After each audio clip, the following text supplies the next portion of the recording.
Bonjour, bonjour, bonsoir, papa, maman, banandinyo sur la voix de Kivu, la voix de sans voix, toujours au service du peuple. Et là, tous Mokolo Oyo, le 24 juillet 2026, tous vendredi.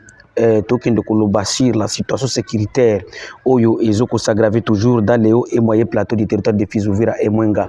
Alors Kobo Sanate Kosabo na chaîne ya la voix de Kivu TV Oyo kokiko banda koya kozaba information Oyo ya mboka na biso bandeko kokiko benga pe biso numéro biso za zapide 43 85 08 Alors cette fois ko mela papa maman avant to kenina no koloba situation sécuritaire Ezoko lekana kati yao et moyens plateaux du territoire de Fizouvira et Mwenga lelo Oyo la Uvira oyo za na kati ya province ya Sud Kivu ezalaki vraiment na kati ya maua na ndenge ya kokende kukunda ou bien enterrement ya grand artiste musicien oyo akufaki mukula le 16 juillet 2026 vers 19h oyo komona ye Monsieur Gave, donc Monsieur Gave, comme on a ya nani ya Kobotama ezalaki abantu comme on a zaki Gabriel Kabwe Kashindi, c'est un jeune originaire du territoire de Fizi, mais azalaki un musicien célèbre vraiment oyo abanda kosala kemboka Uvira vraiment eyoka na même libanda ya mboka na ndenge ya musique na ye. Alors Monsieur Gave akufaki kaka liwa moko oyo ya Briske lelonde ezalaki ba cérémonie pour population Uvira ba bimaki ebele vraiment kokende koloba bye bye Gave ou bien kokende kosala vraiment kokunda ye mokolo lelo tolanda quelques images otozwaki lelo oyo ya cérémonie ya kokunda Monsieur Gave ndenge population Uvira babande kotambola kati ya balabala parce que batombolaki na ye na RN5 mobimba donc kolakisa ye ou bien kolekisa ye mbala suka na kati ya balabala ya Uvira tolanda Sengo kutembelea huku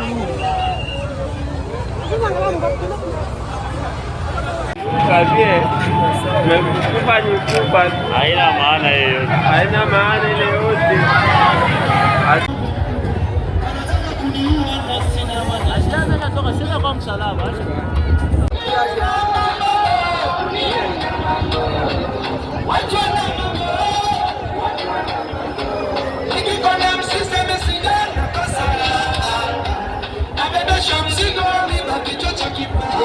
Oui, boti kolanda ndenge ba cérémonie oyo ya maua ezalaki na kati ya mboka Uvira pona koyebisa Monsieur Gave bye bye.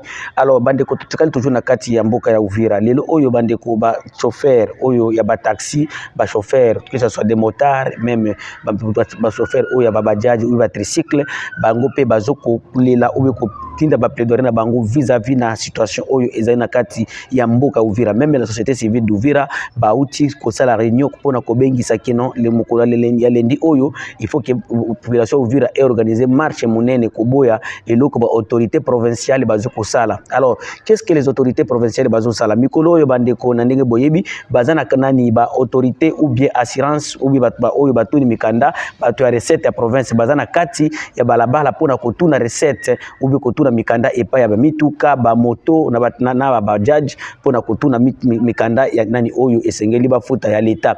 Alors et là, comment tout un gouvernement provincial, dont le vice-gouverneur qui est le gouverneur à l'intérim, les ministres de l'intérieur et autres, ministres rebelles, bango tout bazo kota balabala donc affaire ya kotike la kaka bato nani ya département wana basalango mais bango basali qui se comme sikoyo comme priorité tandis que ba yebi bien que non population ouvira pour le moment bazo ko traverser problème oyo ya bitumba et même à présent vie et comme passe na kati ya Uvira et on n'en disconvient pas ou bien nous ne pouvons pas refuser que non bakoki ko fout sa mikandate malgré que nous sommes en guerre mais eloko mususu ko comme ça bato comment voir un gouverneur de la province à l'intérim donc le vice-gouverneur les ministres de l'intérieur et les autres ils peuvent mobiliser un grand nombre de nos militaires des FARDC et même des wazalendo oyo kokota bango na balabala bando kotuna ba chauffeur ba document kotuna biloko boye vraiment et comme si bato tandis que pour le moment situation sécuritaire ya mboka eza bien té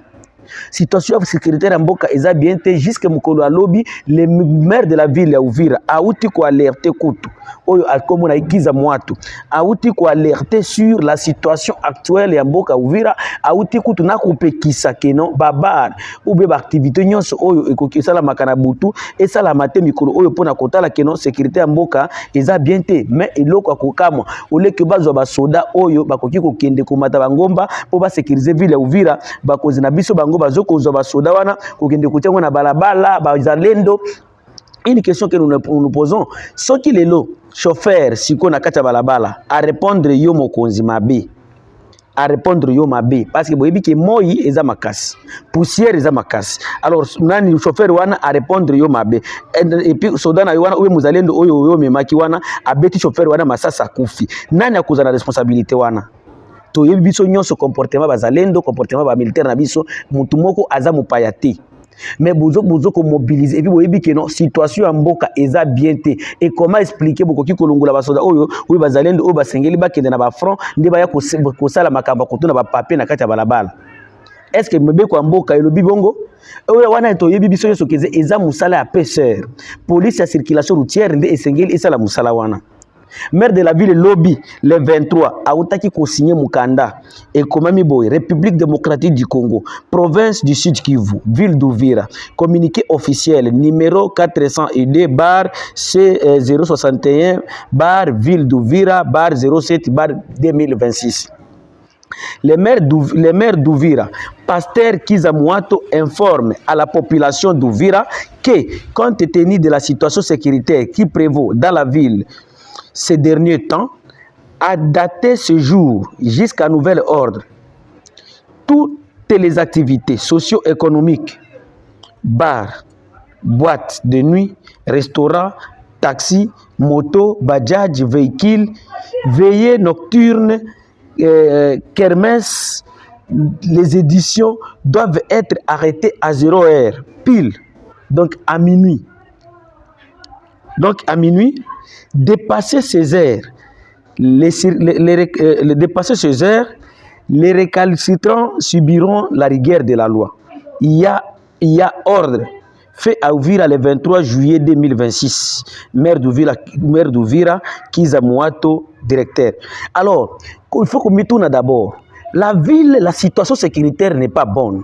Au lieu de mobiliser les militaires, pour qu'ils matanakati bangomba, bakende ba sécuriser ville, ils allaient attaquer. Na base que hier ici, il y a 2 jours, nous vous avions dit que non, il y a les mouvements de rebelles ici, nakati bangomba, oyo ils ont surplombé ville à Uvira. Mais au lieu de militaire wana ba matanakati bangomba bakende kusala musala ba bino bozo kozoba militaire wana siko bazala nakati ya balabala komanda kotuna ba document ya vraiment Kinshasa ministre intérieur bengana no vice gouverneur ou bien gouverneur en intérim oyo ya nani ya Sud Kivu oyo bisa yake no musala na eza na balabala te atika musala wana eza kutu na eza misala zo sala makaka na kati ya vila Uvira ezali chef lieu provisoire de la province du Sud Kivu après la chute de la ville de Bukavu au mai des rebelles de la FCM23. Alors comment aujourd'hui au lieu ko sala misala oyo sengeli bato bazala to mona ka boyete to mona ka autorité moko te bazala ka activer ou sensibiliser na manière oyo soki tozo ko belela awa makambo ya sécurité oyo batozo kufa chaque jour. Mais comme les makambo kwende ko tracasser bato et puis boye bake kuna na balabala za makambo kwende ko senga bato mbongo te ndenge bozo kwende ko sala kuna balabala za makambo kwende kutuna mikanda. Est-ce que vous avez mikanda? So vous avez mikanda te kwende ko luka mikanda. Mais la manière que vous êtes en train de traiter les gens, aujourd'hui, nous avions vu les gens de la société civile, baouti kokutana ba bajadiste, donc ba chauffeur en général, les mukolo lundi na katia Uvira, kozala marche. Après marche kozala journée ville morte. Pour na kozongi sa bino ba konzi na balabala. Boye ba ke priorité oyo isangeli eza la priorité bino bozo ngona te priorité te. Mais biloko oyo zangiti na nde bino bozo kozo. Wana bande kozali marche oyo déjà le 27 awa bauti ko programmer marche donc mokolo ya lundi société civile bakozana kati ya balabala bande kotoke siko na oyo etali makambu ya sécurité dans les hauts et moyens plateaux. Premièrement bande ko tobisaki bino kino na butu oyo ya kolamuka kobima le 21 poto kende le 22 juillet 2026 il y a eu des tueries na kati ya site minière oyo ya Alolé. Alolé eza wapi? Alolé ezali na kati ya secteur du Tombwe, juste à la limite entre le groupement Bachemukinji premier et le groupement Balala Nord du territoire de Fizi. Donc ezali à la limite entre le territoire de Fizi, le territoire de Mwenga et même le territoire d'Uvira. Parce que Alolé ezali na kati ya rivière Iloelela ou bien Ilila. Ce qui est na carte ya Congo pour la rivière Ilila. Alors, na place wana oyo Alolé ezali. ezali ozana lole boye côté wana eza marché otomaka wanda obelwa ezali na kati ya mboka ya nani ya kati ya groupement Balala Nord na kati ya secteur de Tanganyika na kati ya territoire de Fizi dans la province du Sud Kivu. À 1h ou 45 minutes de marche wana okokota déjà na kati ya territoire d'Uvira. Alors, il y a eu des gens, c'était des rebelles de l'AFC M23, mais avec les témoignages à rescapés, oyo bazali kozwa ba traitement na kati ya mboka Congo pour le moment, toujours dans le groupe Bashimokiji premier dans le territoire de Mwenga. Balobi que non, ce ne sont pas des Banyamulenge, des Bayaki Komabato, mais c'est les Burundais, Oyo Yare di Tabara, des Bayaki Komabato. Donc les Burundais Yare di Tabara, Bangonde Bayaki na Mandoki, Babandi Kobeta Bato Masas Nakati, ya site minière wana. Et le bilan est toujours de 6 morts et 9 blessés. Ces 9 blessés wana bazoko zoba traitement, babungi saki biloko ebele nakati ya site wana. Et une chose que les gens se demandent, pourquoi les Yare di Tabara, les Burundais, ils peuvent se donner de venir seulement tirer sur les gens dans un site minier, là où il n'y a même pas l'ennemi, là où il y a la population. Je pense que ça serait plus mieux que non, la justice soit faite à cette population.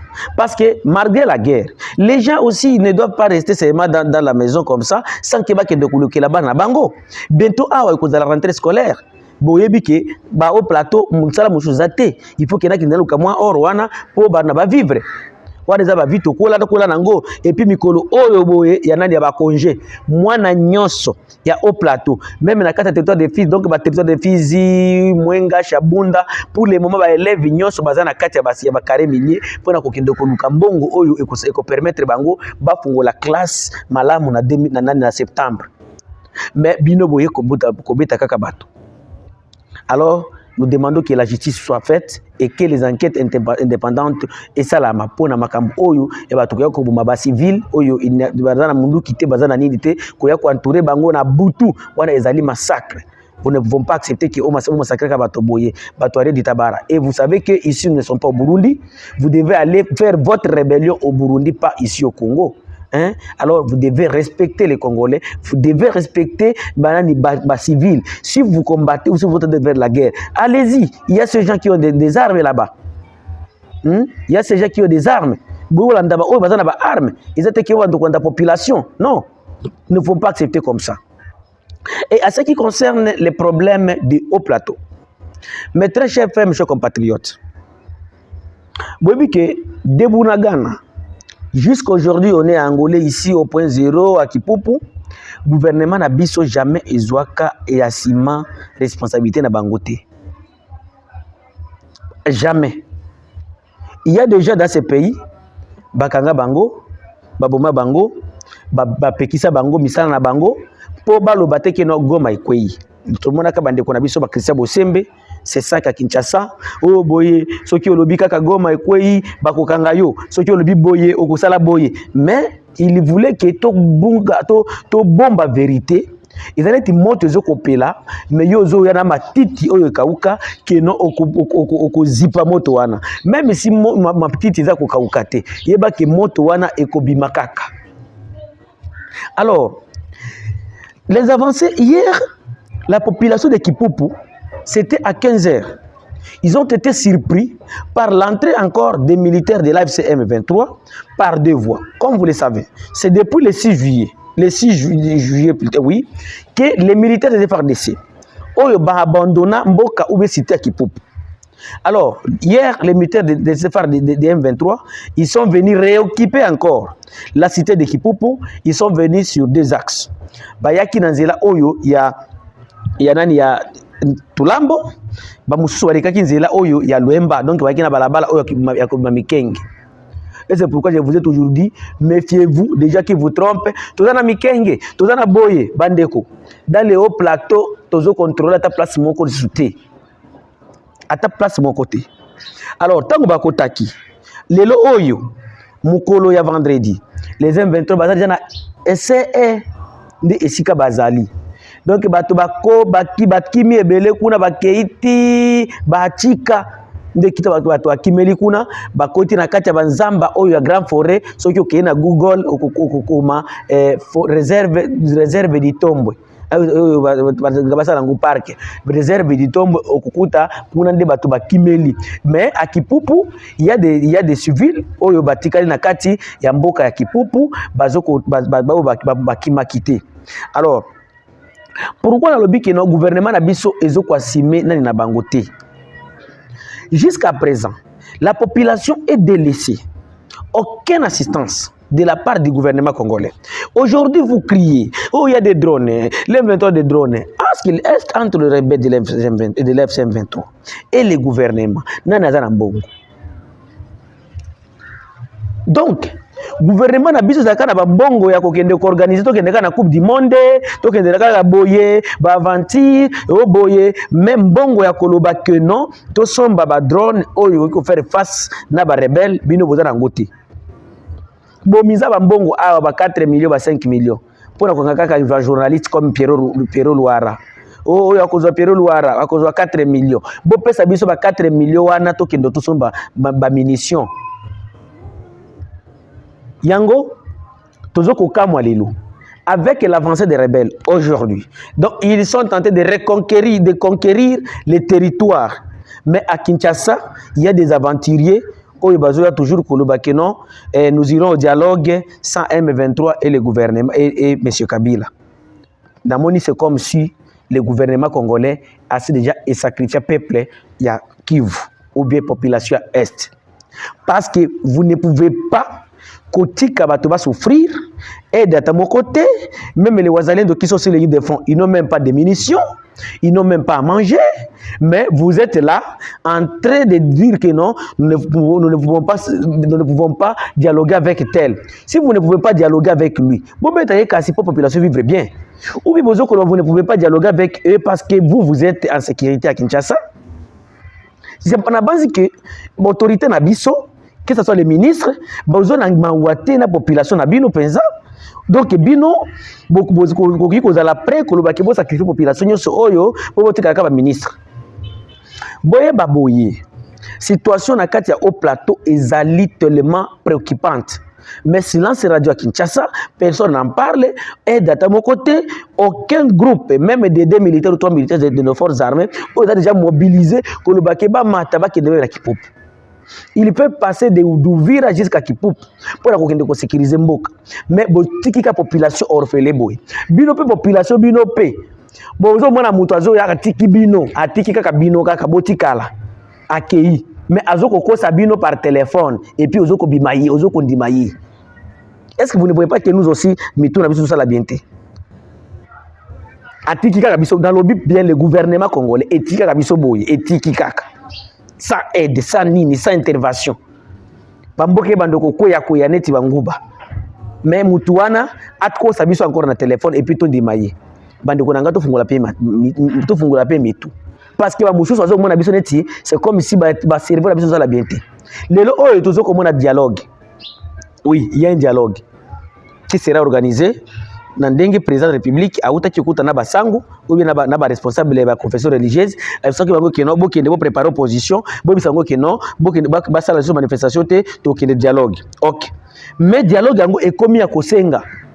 Vous les Wazalendo aujourd'hui, bozoko kufa ebele. Ebele. Pona ko bundela nini tozo ko bundela mboka. Oui, mais pourquoi na kati ya dialogue ou bien na kati ya makambo ya mboka président zo ko bossa na biso? Pona nini? Est-ce que vous monique président na biso? Est-ce que mito na biso obomo banandenge bozo ko mona? Parce que le problème est munene pesa ma problème ya classe. Parmi nous, ils ont oyo classe na bango za mike et puis moyen azwa à réfléchir exacté. Et ba oyo baza na ba classe bazo ko manipuler ba oyo batanga te. Parce que batindeli kaka 100 000 kutute $1000 na Kinshasa abandi ko manipuler ba oyo awa chef de l'état lobby président lobby ministre lobby lukuta na lukuta tandis que sur le terrain plutôt et lokota moko tezo ko salama na monaki lelo bandeko nanga moko une association locale et komaki mukanda oyo bakomeli bakonzi na Kinshasa pona kosenga keno le dialogue sa bazalendo ekozalate ezaleki mukanda oyo komamaki na mouvement citoyen de lutte contre les antivaleurs pour le Congo émergent oyo ezali société civile MCLA bar RDC bakomaki boy plaidoyer relatif au dialogue national inclusif. Pour objet, pour une participation offensive des populations du Nord et du Sud Kivu au dialogue national inclusif. Les mouvements citoyens, la lutte contre les antivaleurs pour un Congo émergent, salue l'initiative. Donc, Oyozali, lettre Oyobakomaki pour na makambo ya dialogue. Est-ce que dialogue bandeko ekokizala likambo ya kosenga? Salue l'initiative des autorités de la République visant l'organisation d'un dialogue national inclusif dans un contexte où la République démocratique du Congo fait face à de profondes crises sécuritaires, humanitaires, politiques et sociales. Depuis plusieurs années, les provinces du Nord Kivu et Sud Kivu demeurent les principaux théâtres des conflits armés qui endeuillent notre pays. Les populations civiles y subissent quotidiennement les conséquences de l'insécurité, massacres, déplacements forcés, violences sexuelles, pillages, destruction des infrastructures et multiples violations des droits humains. Ces citoyens vivent au cœur d'une tragédie qui appelle les responsables, des réponses responsables, inclusives et durables. MCLA RDC estime un dialogue national ne saurait être véritablement inclusif si les populations directes affectés par cette guerre ne participent pas pleinement à la recherche des solutions qui engagent leur avenir. La paix durable ne peut pas être construite sans la voix des victimes, des communautés locales, et des acteurs engagés sur les terrains, afin de garantir la crédibilité, la légitimité et l'efficacité de ces processus. Alors, il y a aussi des recommandations ici, dont ils sont tentés de recommander la participation effective des représentativités des organisations de société civile des provinces du Nord et du Sud Kivu au dialogue national inclusif, une représentation équilibrée des jeunes, des femmes et des leaders communautaires, la participation des Wazalendo au dialogue national inclusif en raison de leur contribution potentielle à la recherche des solutions durables pour la paix. Wazalendo, alliés du gouvernement que nous sommes, mais depuis 2025, nabanzi ki nabanda ko ebisa bino sur les problèmes ya eknani ya gouvernement na biso ko écarter biso na kati ya ba processus o ya Doha d'abord, parce que même à Doha les Wazalendo il a fallu qu'ils participer, mais les Wazalendo étaient oubliés par leur propre gouvernement, et le gouvernement congolais avait signé à Doha que non, les Wazalendo seront traqués et neutralisés comme des œufs de l'air. Donc le gouvernement congolais avait sacrifié les Wazalendo là à Doha. Une chose tellement oyo na ebisaka bino mbala na mbala. Comme ça bino bandeko na banduga mufungole macho. Je vous ai dit bon fungola miso. Mais aujourd'hui to komi lelo to komi ko koma mikanda. Tozo singa nando ba dialogue. Tozo ko seka toza la participer parce que boyebi que non gouvernement c'est déjà roula biso. Atiki so na kati nzela azubiso ndeko to komi not vraiment bandeko na ngabo fungola miso. Donc c'est comme ça. Situation na haut plateau Ezamabe, situation Ezamabe.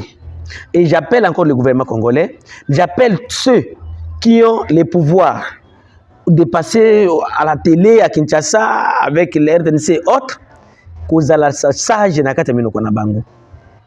Les dialogues bandeko toko sana te. Même moi si oki ko saimba la mibale te. Toko ki koloba dialogue te. Sans que les rebelles de la M23 et de Kabila basent na kati ya dialogue après oyo bisa biso kino ezala dialogue ko pesa biso kimia ozo kokosa. Si vous étiez en conflit avec Biselele, mais le bozongi c'est la présidence, pourquoi ne pas être en conflit aujourd'hui avec le M23 et bozongi ça yebo sona bango? Ok, vous dites que c'est le Rwanda. Est-ce que là-bas il n'y a pas de Congolais? Et si c'est le Rwanda, je sais que je ne peux pas dire agression parce que na moni na noté drone moko ya Congo ou bombe moko ebimi awa et ko beta na Rwanda ezati. et na yebi eloko oyo na yebi eloko nazo mona miso na ngai parce que naza na mutu na mato ineti yozo ko parce que ozaka na fonction za ministre za nani wana eza ba congolais baza kuna bobenga ba congolais wana ndeto tu na bango to moni bino boyana na Rwanda tsima qu'est-ce qui se passe et pourquoi vous avez amené le Rwanda parce que ce que nous avons besoin nous la population c'est la paix. Sans la paix, il n'y aura pas de développement. Sans la paix, on a comme côté. Et là, vous avez besoin, ce n'est pas vos vestes que vous êtes en train de montrer à la RTNC. Ce n'est pas vos vestes que vous êtes en train de voyager partout. Ce que la population a besoin, c'est la paix. Nabandoko solula lobby naba sage au plateau. Iloko ba bisingai. Ba bisingai ki non biso tout a besoin de ko mosuté. Et là, vous avez besoin de faire kimia. Ceux qui gouvernent, ko sala dialogue. Ceux qui va kosala nini. Mais tout ça besoin de tozala na kimia, tozala bilanga na biso. C'est tout. C'est ce que les pauvres populations ont besoin. Donc la population n'ont pas besoin de vos soi-disant politiques. Vous êtes en conflit avec le Rwanda, mais l'ambassade de Nabil na Rwanda. Aza Izakuna, ambassade ya Congo na Rwanda, ezoko sala. MP, est-ce que vous avez Lelo Zelensky, parce que vous donnez toujours souvent les exemples d'Ukraine. Est-ce que Zelensky a une ambassade pour le moment en Ukraine à Moscou? Est-ce que l'ambassade de Ukraine est à Moscou? Mais vous nous dites non, ils ne vont pas organiser des élections. Même en Ukraine, ils ont fait ceci. Mais Ukraine, il y a l'Angola, il y a une ambassade. Mais il y a une ambassade en Rwanda. Est-ce que vous ne voyez pas que vous êtes en train de manipuler les gens? Est-ce que vous ne voyez pas que vous êtes en train de tromper les gens? Situation est grave, Bandeko. Situation dans le haut plateau est grave. Il y a l'avancée des rebelles dans le haut plateau. Nos frères, bazoko zanga même mungu ya kulia. Bato balelo ba kimi ba kena kati nzamba kuna ya forêt d'Atolwe. Là où ils ne peuvent même pas avoir du sel. Mais bino comme vous êtes à Kinshasa, ba komemela yo Nkoyi, ba memeli yo Tembo, ba memeli yo Primiso Meli Otondi. Kotanga koloba français et signifie ozana mayele te. Oki koloba français mingi mais ozana mayele na motute. Wana ezali kamanga suka. Les amis la voix du Kivu, la voix des sans voix toujours c'est du peuple. Merci.